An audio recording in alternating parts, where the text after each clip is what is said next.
അപ്പം ഈ നാടകത്തിൽ പെൺനടൻ അല്ലേ ഇപ്പൊ ഇപ്പൊ കളിച്ചോണ്ടിരിക്കുന്ന കളിച്ചുകൊണ്ടിരിക്കുന്നത് അതിനകത്ത് ആ പെൺവേഷത്തിന്റെ ഒരു ടോട്ടലി ചേഞ്ച് ആയിരിക്കുമല്ലോ. അപ്പൊ അതൊന്ന് അവതരിപ്പിക്കുമ്പോ എങ്ങനെയായിരുന്നു? മാനസികമായിട്ടുള്ള ഒരു ശൈലികൾ മാറണം. ആദ്യം നല്ല പേടിയായിരുന്നു. കാരണം ഒന്ന് നമ്മുടെ ഈ റിയാലിറ്റി ഷോയിലൂടെ ഒക്കെ ഒരുപാട് സ്ത്രീവേഷങ്ങൾ കെട്ടുന്നത് കണ്ടിട്ടുണ്ട്. അതെ, ആ കലാകാരന്മാരെ ഞാൻ കുറ്റം പറയുന്നതല്ല, പലപ്പോഴും അരോചകമായിട്ടാണ് തോന്നാറ്. കാരണം സ്ത്രീകളൊക്കെ എനിക്കിപ്പോൾ അമ്മയുണ്ട്, ഭാര്യയുണ്ട്, സഹോദരിമാരുണ്ട്. അപ്പോൾ ഞാൻ കണ്ടിട്ടൊന്നുമില്ല അങ്ങനെ എൻ്റെ അമ്മ എന്നോട് പെരുമാറുന്നത് അങ്ങനെയാണോ, അല്ല എൻ്റെ ഭാര്യ അങ്ങനെയാണോ. അപ്പോൾ ആ പെണ്ണടൻ കളിക്കുമ്പോഴുണ്ടായ ആദ്യത്തെ ഏറ്റവും വലിയ പേടിയും റിസ്ക്കും എന്ന് പറഞ്ഞാൽ അതിലൊരു അംശം പോലും സ്ത്രീകളെ ഒരു തരത്തിലും അവഹേളിക്കുന്ന രീതിയിലുള്ളതിലായിക്കൂടാ. Very good. അത് ഞാൻ ചെയ്തു. അതിൻ്റെ റിസൾട്ട് എനിക്ക് കിട്ടിയിരുന്നു. കാരണം അത് ഫസ്റ്റ് സ്റ്റേജ് കൊച്ചിയിൽ കളിച്ചു, ഒരുപാട് പേര് വന്നു. എനിക്ക് കിട്ടിയ ഏറ്റവും വലിയ ഇമ്പാക്റ്റ് എന്താണെന്ന് പറഞ്ഞാൽ ബാംഗ്ലൂർ നാടകം കളിക്കാൻ പോയി. ബാംഗ്ലൂർ നാടകം കഴിഞ്ഞു ഒരു എന്താ പറയുക 100 പേരേ ഉള്ളൂ ഞാൻ ഈ പറഞ്ഞ തിയേറ്ററിൽ. പ്ലേ കഴിഞ്ഞ ശേഷം ഒരു ഭയങ്കര എന്താ പറയുക ഭയങ്കര ഐശ്വര്യമുള്ള ഭയങ്കര ഡ്രസ്സിങ്ങൊക്കെ ചെയ്ത ഒരു കുറേ സ്ത്രീകൾ എന്നെ കാണാൻ വന്നു. കാണുമ്പോൾ എൻ്റെ ഉള്ളിൽ ചെറിയ പേടിയുണ്ടായി. അടിയല്ല, എന്തെങ്കിലും കുറ്റം പറയുമോ? കാരണം കണ്ടു കഴിഞ്ഞാൽ അറിയാം അവരെന്തോ ഒരു വലിയ ലെവലുള്ളവരാണ്, പെർഫോമിങ് ആർട്ടിസ്റ്റാണ്, ആ രീതിയിലാണ് വന്ന് പരിചയപ്പെട്ട്. അതിലൊരാൾ നമ്മുടെ മരിച്ചുപോയ മോനിഷയുടെ അമ്മ ശ്രീദേവി ഉണ്ണി, ശ്രീദേവി മാഡം. ഒന്നുടനെ അങ്ങോട്ട് കൈപിടിച്ചു. ആദ്യം ചോദിച്ചാൽ എവിടെ നിന്ന് ഡാൻസ് പഠിച്ചതെന്ന്. ഞാൻ ഡാൻസൊന്നും പഠിച്ചിട്ടില്ല. അപ്പോൾ ഞാൻ ചോദിച്ചു ഞാൻ ചെയ്ത എന്തെങ്കിലും അപാകതയുണ്ടോ സ്ത്രീ വേഷത്തിൽ? ഒട്ടുമില്ല. അപ്പോൾ അവരുടെ നിന്ന് അതുപോലെ അവിടെ ഒരു 75 വയസ്സായി അവിടുത്തെ ഏറ്റവും ഫേമസ് ഡോക്ടർ, മലയാളിയാണ്, ബോർഡിംഗ് ബോട്ടം ബാംഗ്ലൂർ, അങ്ങനെ ആ ഒരു റേഞ്ചിൽ വരുന്ന ഒരു എബവ് 65 വരുന്ന ഒരുപാട് സ്ത്രീകൾ വന്നിട്ട് ആ വേഷത്തെക്കുറിച്ച് പറയുമ്പോൾ എനിക്ക് കിട്ടുന്ന ഒരു സർട്ടിഫിക്കറ്റ് എന്ന് പറയുന്നത് വലുതാ. ട്രിവാൻഡ്രത്ത് സൂര്യ ഫെസ്റ്റിവൽ നാടകം കളിച്ചു, ഇതേപോലെ കുറച്ച് പേര് വന്നു. അതിലൊരാൾ നമ്മുടെ അന്തരിച്ചു പോയ ഗന്ധർവൻ പത്മരാജൻ സാറിൻ്റെ വൈഫ് അല്ലേ, രാജലക്ഷ്മി എന്ന പേര്, ചേച്ചിയാണ്. ചേച്ചിയും അവരുടെ കുറേ ഫ്രണ്ട്സ്. അപ്പോൾ ഞാൻ ആദ്യം അവരോട് ചോദിക്കുന്നത് ഞാൻ ചെയ്ത സ്ത്രീവേഷത്തിൽ എന്തെങ്കിലും തരത്തിലുള്ള ഒട്ടുമില്ല എന്ന് അവർ പറയുമ്പോൾ കിട്ടുന്ന ഒരു സന്തോഷമുണ്ടല്ലോ, അതാണ് പെർഫെക്ഷൻ. നമ്മൾ ചെയ്യുന്ന ക്യാരക്ടർ ഒരു കുറ്റവും ഇല്ലാതെ, അല്ലെങ്കിൽ നമ്മളെ ഒരു ക്യാരക്ടർ ചെയ്തിട്ട് നമ്മളെ വെറുക്കുകയാണെങ്കിൽ, അങ്ങനെയൊക്കെ ചെയ്യുകയാണെങ്കിൽ നമ്മളെ ക്യാരക്ടർ സക്സസ് ആക്കി എന്നുള്ളതാണല്ലോ നമ്മുടെ ഏറ്റവും വലിയൊരു എയിം. ശരിക്കും അത് നമ്മുടെ എഫേർട്ടും കുറേ അങ്ങനെ ഒരുപാട്. ഇപ്പം തനൂജ പട്ടത്തിരി എന്ന് പറഞ്ഞ എഴുത്തുകാരി, അവർ എറണാകുളത്ത് നാടകം കണ്ടിട്ട് അവർ എഴുതിയ ഒരു കുറിപ്പെന്ന് വെച്ചാൽ പെണ്ണടൻ്റെ പിൻഭാഗം എന്നതാണ്. സാധാരണ നമ്മളെല്ലാവരും നമ്മുടെ ഫേസിനെ കുറിച്ച് എഴുതുക, പക്ഷെ അവരതിൽ കണ്ടെത്തിയിരിക്കുന്ന അതിൻ്റെ പിൻഭാഗത്തെ കുറിച്ച് പോലുമാണ്.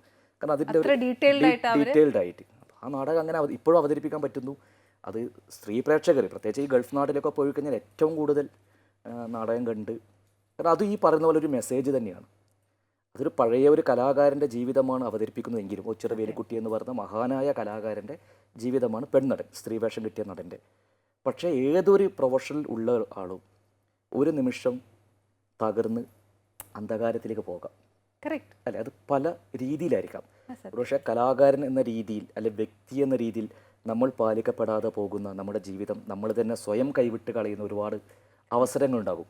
അവിടുന്ന് എങ്ങനെ മുകളിലേക്ക് പോകാമെന്നുള്ളതാണ്. പക്ഷെ പല ആൾക്കാരും പലതും കാരണം താഴേക്ക് പോയി പോകും. അതൊക്കെ ഓർമ്മപ്പെടുത്തുന്നതാണ്. അതിന് ഞാൻ ഉപയോഗപ്പെടുത്തിയിരിക്കുന്നത് വാസവദത്ത എന്ന് പറയുന്ന ക്യാരക്ടറാണ്. നാടകത്തിൻ്റെ ആദ്യം വളരെ എന്താ പറയുക സുന്ദരിയായ വാസവദത്തെ കാണിക്കുകയും നാടകത്തിൻ്റെ അവസാനമാകുമ്പോഴേക്കും ആശാൻ പറഞ്ഞതുപോലെ തന്നെ കൈയും കരചരണങ്ങളും മുലയും മൂക്കൊക്കെ ഛേദിച്ച വാസവദത്തയിലേക്കാണ് ഈ നാടകം അവസാനിക്കുന്നത്. ഈ നടൻ്റെ ജീവിതവും ഏകദേശം അതുപോലെയായിരുന്നു. രാജാവിനെ പോലെ തിളങ്ങിയിട്ട് അവസാനം ആരുമില്ലാതെ ഒരിറ്റ് വെള്ളം പോലും കൊടുക്കാൻ ആരുമില്ലാതെ മരിച്ചു പോകുന്നൊരവസ്ഥയിലേക്ക് ഈ മനുഷ്യൻ മാറുകയാണ്. ഇത് എല്ലാവർക്കും വരാം, എനിക്കും വരാം, മേഡത്തിനും വരാം. സത്യം. ഇത് ഞാൻ എപ്പോഴും പറയും, ഒരു മനുഷ്യനും എനിക്ക് അറിവുള്ളതോ അല്ലെങ്കിൽ അറിഞ്ഞുകൊണ്ട് ഭൂമിയിലേക്ക് വരുന്ന ഒരു മനുഷ്യർക്കും ഈ ഒരു അവസ്ഥ ഈശ്വരൻ കൊടുക്കരുത്. ഇത് ശരിക്കും നമ്മുടെ അനുഭവങ്ങൾ വെച്ചിട്ടാണ് ഏറ്റവും കൂടുതൽ നമ്മൾ നാടകത്തിൽ ഓരോ സ്ക്രിപ്റ്റ് ക്രിയേറ്റ് ചെയ്യുന്നത്. ഞാനിത് അദ്ദേഹത്തിൻ്റെ ഒച്ചിറ വേലിക്കുട്ടി എന്ന് പറയുന്ന അദ്ദേഹത്തിൻ്റെ ലൈഫ് എടുക്കുകയും അതിൽ കൂടുതൽ ഞാൻ എൻ്റെ ചെറിയ വയസ്സിനിടയിൽ കണ്ട എൻ്റെ യാത്രകൾക്കിടയിൽ കണ്ട ഒരുപാട് ജീവിതങ്ങൾ, പക്ഷെ ഞാൻ തന്നെ വേദിയിൽ അനുഭവിച്ച ഒരുപാട് പ്രശ്നങ്ങളുണ്ട് ഒരു കലാകാരനാകുമ്പോൾ. കാരണം ഒരു എക്സാമ്പിൾ പറയാം. ഇപ്പോൾ മലയാളത്തിന് ഏറ്റവും പ്രിയപ്പെട്ടൊരു നടനുണ്ട് മുഹമ്മദ് പേരാമ്പ്ര എന്ന് പറഞ്ഞിട്ട്. അദ്ദേഹം പറഞ്ഞ അനുഭവമുണ്ട്. അദ്ദേഹം വളരെ പ്രശസ്തമായൊരു സ്ഥലത്ത് നാടകം കളിക്കാൻ പോയി. നല്ല പ്രായമുള്ള ഒരാൾ. അയാൾ ചെയ്യുന്ന വേഷം ഗാന്ധിയായിട്ടാണ്, മഹാത്മാഗാന്ധിയായിട്ട്. അദ്ദേഹം സ്റ്റേജിൻ്റെ പണികൾ നടത്തിക്കൊണ്ടിരിക്കുകയാണ്. നാടകക്കാരൻ തന്നെ എല്ലാം ചെയ്യണമല്ലോ. സ്റ്റേജ് കെട്ടുന്നു. അവസാനം അദ്ദേഹം അതെല്ലാം കഴിഞ്ഞ് ക്ഷീണിച്ച് സംഘാടകനായ ഒരു ചെറുപ്പക്കാരനോട് കുടിക്കാൻ കുറച്ച് വെള്ളം ചോദിച്ചു. എന്നിട്ട് വേണം അയാൾക്ക് മേക്കപ്പ് ചെയ്ത് സ്റ്റേജിൽ കയറാൻ. ഈ സംഘാടകൻ കുറച്ച് വെള്ളം കൊണ്ട് കൊടുത്തു. ഇയാൾ ആർത്തിയോടുകൂടി അത് കുടിച്ചു. പറയുന്നതുകൊണ്ടൊന്നും വിചാരിക്കാൻ പാടില്ല, ഭക്ഷണമൊക്കെ മുന്നിൽ വെച്ചുകൊണ്ട് അദ്ദേഹം പറഞ്ഞു അത് വെള്ളമായിരുന്നില്ല, മനുഷ്യൻ്റെ മൂത്രമായിരുന്നു. അതാ പറഞ്ഞത്. ഇങ്ങനെയുള്ള അനുഭവങ്ങൾ ഇപ്പം ഞാനിതുപോലെ വെള്ളം ചോദിച്ചു. കാരണം സ്റ്റേജ് കയറുമ്പോൾ കുറച്ച് ചൂടുവെള്ളം കുടിക്കുക എന്ന് പറഞ്ഞ പരിപാടിയുണ്ട് നമ്മുടെ, ശബ്ദമൊക്കെ ക്ലിയർ ചെയ്യാൻ. കൂടുതലും സോഡയൊക്കെ കൊണ്ടുവെക്കുക. ഒരു പ്ലാസ്റ്റിക് ബോട്ടിൽ എനിക്കും വെള്ളം കൊണ്ട് തന്നു. ഞാനും വെള്ളം കൊണ്ട് കുടിച്ചു. കുടിക്കുമ്പോൾ തന്നെ അതിൻ്റെ സ്മെല്ല് മനസ്സിലായി. പെട്രോളോ ഡീസലോ അല്ലെങ്കിൽ മറ്റേ മണ്ണെണ്ണയോ വാങ്ങിയ ഒരു ബോട്ടിലാണ് ഇദ്ദേഹം വെള്ളം കൊണ്ട് തന്നിരിക്കുന്നത്. കുടിച്ച് സ്റ്റേജിൽ കയറണം. സ്റ്റേജിൽ കയറുകൊണ്ട് തന്നെ എനിക്കിങ്ങനെ എന്തോ ഒരു വൊമിറ്റിംഗ് ടെൻഡൻസി വരാൻ തുടങ്ങി. ഞാൻ ഒരു സീൻ കഴിഞ്ഞ് അടുത്ത സീൻ വന്ന് പുറത്ത് വരൽ ഞാൻ വൊമിറ്റിംഗ് തുടങ്ങി. വൊമിറ്റ് വരുമ്പോൾ തന്നെ ഇതിൻ്റെ ഈ സ്മെല്ല് കാണാം. പക്ഷേ ജനങ്ങൾ പലപ്പോഴും എന്താ ധരിക്കുക, പ്രത്യേകിച്ച് സ്റ്റേജിൽ നടന്നാണ് കള്ളു കുടിച്ചിട്ടാണ്. പിന്നെ എത്രയോ ദിവസം എടുത്തു എൻ്റെ വയറ്റിൽ നിന്ന് അതിൻ്റെ അംശം. അവസാനം അദ്ദേഹം വന്നിട്ട് മാപ്പ് പറഞ്ഞു. ഞാൻ വെള്ളം ചോദിച്ച സമയത്ത് പോകുമ്പോൾ കുപ്പിയൊന്നും കിട്ടിയില്ല. അവിടെ എവിടെയോ അലക്ഷ്യമായിട്ട് വലിച്ചെറിഞ്ഞൊരു ബോട്ടിൽ കണ്ടു. ആ ബോട്ടിലായിരുന്നു. അപ്പോൾ ആരോ ഈ പറഞ്ഞ പെട്രോളോ ഡീസലോ വാങ്ങിയൊരു ബോട്ടിലായിരുന്നു. അപ്പോൾ ഇങ്ങനെ ഒരുപാട് അനുഭവങ്ങൾ സ്റ്റേജ് കലാകാരന്മാർക്കുണ്ട് അല്ലേ. മണ്ണെണ്ണയെക്കാട്ടും ഏറ്റവും വലുതാണ് മനുഷ്യൻ്റെ മൂത്രം. ഗാന്ധിയായിട്ട് അഭിനയിക്കാൻ വന്നൊരു നടനാണ്. അതും ചെയ്തത് ഭയങ്കര വിദ്യാസമ്പന്നനായ ഒരു ചെറുപ്പക്കാരനാണ് വെള്ളം കൊണ്ട് കൊടുത്തത്. അവിടുത്തെ ഒരു സംഘാടകനാണ് ബാഡ്ജൊക്കെ തൂക്കി നടക്കുന്നത്. ഇതൊക്കെ എന്താ ജീവിതത്തിൽ ചെയ്യാൻ പോകുന്നതെന്നൊന്നും നമുക്ക് പറഞ്ഞ് മനസ്സിലാവില്ല. അപ്പോൾ ഇങ്ങനെയുള്ള അനുഭവം അടക്കം ഞാൻ ഈ സ്ക്രിപ്റ്റിൽ കോർത്തി ഇണക്കിയിട്ടുണ്ട് നാടകത്തിലൂടെ. അപ്പോൾ എല്ലാവർക്കും ഉണ്ടല്ലോ ജീവിതം എന്ന് പറയുന്നത്, അത് നോക്കിക്കാണുക, ആ എക്സ്പീരിയൻസ് നമ്മൾ ഷെയർ ചെയ്യുക. ഇതാകുമ്പോൾ പെട്ടെന്ന് നമുക്ക് എന്താ പറയുക ലിങ്ക് ചെയ്യാൻ പറ്റും അല്ലേ. ലിങ്ക് ചെയ്യാൻ ഓരോ മനുഷ്യന്റെ ജീവിതത്തിലെ അനുഭവങ്ങൾ കാണിക്കുമ്പോഴത്തേക്ക് നമുക്ക് പെട്ടെന്ന് അതിനോട് അടുക്കാൻ തോന്നും അല്ലേ. ശരിക്കും സന്തോഷം, ശരിക്കും ഈ സൊസൈറ്റി ആയിട്ട് അനുഭവം വരുന്ന കുറേ കാര്യങ്ങൾ, ഫോർ എക്സാമ്പിൾ ഞാൻ പറയാം, നമ്മുടെ നാടകത്തെ ബേസ് ചെയ്താണ് നമ്മൾ ആ കുട്ടികളുടെ വാളയാറിന്റെ വിഷയം വന്നതും എല്ലാം. ശരിക്കും സോഷ്യലായിട്ട് എന്തെങ്കിലുമൊക്കെ നല്ലത് ഇതിനെപ്പറ്റി ചെയ്യണം എന്ന് സന്തോഷിന്. അല്ല, ഞാൻ ജനിച്ച നാട് അതാണ്, കീഴാറ്റൂർ എന്ന് പറയുന്നത്. ഏകദേശം കണ്ണു തുറന്ന് എല്ലാം തിരിച്ചറിയുന്നൊരു പ്രായം തൊട്ടേ ഈ വീട്ടിൻ്റെ മുന്നിലൂടെ പ്രകടനങ്ങൾ പോകും. ഇതെന്താണെന്നൊന്നും മനസ്സിലാവില്ല. ഇപ്പം പന്തം കൊളുത്തിയിട്ട് പ്രകടനം പോകുന്നുണ്ടാവും, ഒച്ചത്തിൽ മുദ്രാവാക്യം വിളിക്കുന്നുണ്ടാവും. അല്ലെങ്കിൽ ഞങ്ങളുടെ നാട്ടിൽ മരിച്ചുപോയൊരു പപ്പാട്ടരുണ്ട്, പണ്ട് മെഗാഫോൺ എന്ന് പറയും, അറിയില്ല. ഈ മെഗാഫോണിലൂടെയാണ് ചില കാര്യങ്ങളൊക്കെ വിളിച്ചു പറയുക. ആ ശബ്ദമാണ് ഏറ്റവും കൂടുതൽ കേട്ടത് ചെറുപ്പത്തിൽ. കുറച്ച് കഴിയുമ്പോൾ ഈ ജാഥ വീട്ടിൻ്റെ മുന്നിലൂടെ വരുമ്പോൾ തന്നെ ഓടി ജാഥയുടെ കൂടെ പോകും. എന്തിനാണെന്നറിയില്ല, ഉച്ചത്തിൽ മുദ്രാവാക്യം വിളിക്കും.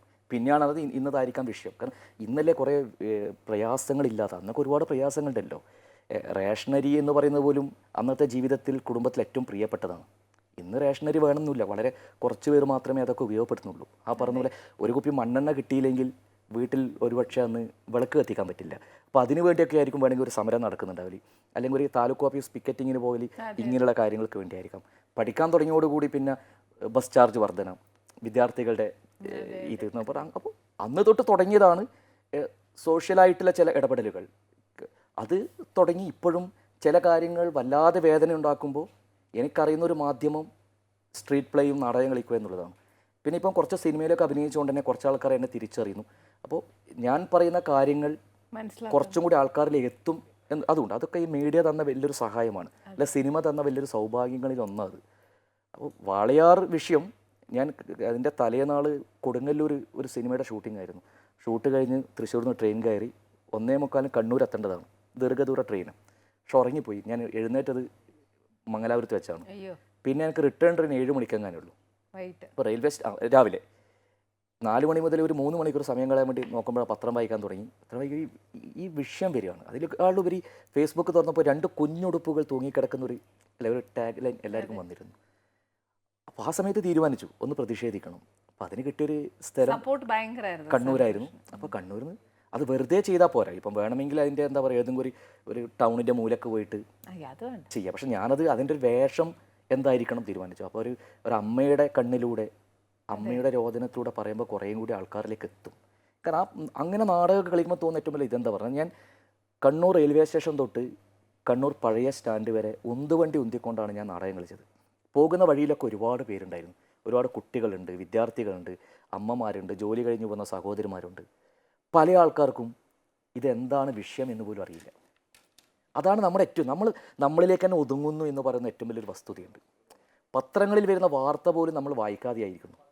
ഈ വാളയാറിലെ കുട്ടിക്ക് എന്ത് സംഭവിച്ചു എന്ന് എന്നോട് എത്രയോ സ്ത്രീകൾ ഇങ്ങോട്ട് ചോദിച്ചിട്ടുണ്ട്. അങ്ങനെയുള്ളൊരു നാടകമാണ്, അല്ലാതെ നാടകമല്ല, അത് ആശയപ്രചരണം തന്നെയാണ്. അറിയാത്ത വാർത്തകൾ മറ്റുള്ള ജനങ്ങളിലേക്ക് എത്തിക്കുകയാണ്. കാരണം അതിനുശേഷം എത്രയോ പേര് ആ വീഡിയോ കണ്ടതോടുകൂടി എനിക്ക് മെസ്സേജ് ചെയ്യുന്നുണ്ട്. പിന്നെ ആ പ്ലേ അന്ന് വൈകുന്നേരം കണ്ണൂർ കളിച്ചതോടുകൂടി കേരളം മുഴുവൻ ഒരുപാട് നാടകങ്ങൾ, ഒരുപാട് പ്രതിഷേധ സമരങ്ങൾ. അതാണല്ലോ, ഒരാളൊരു ചെറിയൊരു ശബ്ദം ഉയർത്തി വിട്ടാൽ അത് വലിയൊരു ശബ്ദമായി മാറണം. അപ്പം അതിപ്പോഴും ചെയ്യുന്നു, ഇനി നാളെയും ചെയ്യും. അതുകൊണ്ട് എല്ലാ വിഷയങ്ങളിലും കയറി നാളെ തെരുവിൽ ഇറങ്ങണം എന്ന് പറഞ്ഞാലും അതറിയില്ല. കാരണം എനിക്ക് ഹോണ്ട് ചെയ്യുന്ന, എനിക്ക് അറിയുന്ന കാര്യങ്ങൾ മാത്രമേ എനിക്ക് ചെയ്യാൻ പറ്റൂ. നമ്മളെ വേദനിപ്പിക്കണം. ചില കാര്യങ്ങൾ നമുക്ക് അങ്ങനെ പെട്ടെന്ന് പറയാൻ പറ്റില്ല. അതിനെക്കുറിച്ച് കൂടുതൽ പഠിക്കണം. കൂടുതൽ പഠിച്ചു കഴിഞ്ഞാൽ മാത്രമേ നമുക്ക് ജനങ്ങളുടെ മുമ്പിലേക്ക് പോകാൻ പാടുള്ളൂ. ഇത് എന്നെ വേദനിപ്പിച്ചതാണ്. 2 മക്കളുടെ ചിത്രം, ഞാനും ഒരു അച്ഛനാണ്, അല്ലെ, ഒരുപാട് പെൺകുട്ടികളെ കാണുന്നു, വേദനിക്കും. അത് 2017 നടന്ന സമയത്ത് തന്നെ നമ്മളെല്ലാവരും വിചാരിച്ചാണ് ആ പ്രതികൾക്ക് തക്കതായ ശിക്ഷ കിട്ടുമെന്ന്. തീർച്ചയായിട്ടും ആ പ്രതികളൊക്കെ മാന്യന്മാരായിട്ട് സമൂഹത്തിൽ നടക്കുക, നമുക്കൊന്നും ചെയ്യാൻ പറ്റില്ല. ഹെൽപ്ലെസ് ആണ്. അതാണ് ഞാനും എപ്പോഴും പറയുന്നത്, ഇങ്ങനത്തെ കാര്യങ്ങൾ നമ്മൾ ഹെൽപ്ലെസ് ആണ്. പക്ഷെ അവിടെ നമ്മൾ നിയമം വരണം, തീർച്ചയായിട്ടും വരണം. ഒരുപാട് പ്രതീക്ഷയായി. ഇപ്പം നിർഭയ കേസിൽ വളരെ ശക്തമായിട്ടുള്ള നിയമം. എന്താ മനുഷ്യനാണ്, മനുഷ്യൻ ഞാൻ മനസ്സിലാക്കിയിടത്തോളം നന്മയേക്കാൾ കൂടുതൽ തിന്മയുള്ളവരാണ്. പക്ഷെ ഓരോ ദിവസം കഴിയുന്തോറും എൻ്റെ തിന്മയെ ഞാൻ എങ്ങനെ കുറച്ച് കൊണ്ടുവരാം എന്നായിരിക്കണം നമ്മൾ ചിന്തിക്കേണ്ടത്, അല്ലേ? നാളെ എനിക്ക് തെറ്റുപറ്റിയാലും എന്നെയും വെറുതെ വിടാൻ പാടില്ല എന്ന് പറയുന്ന കൂട്ടത്തിൽപ്പെട്ട ഒരാളാണ്. അതുകൊണ്ട് നമ്മൾ എപ്പോഴും അതിനെതിരെ ശബ്ദിച്ചുകൊണ്ടേയിരിക്കണം. പക്ഷെ നിർഭയയുടെ ഈ കോടതി വിധി നമുക്കൊക്കെ സന്തോഷം തരുന്നതാണ്.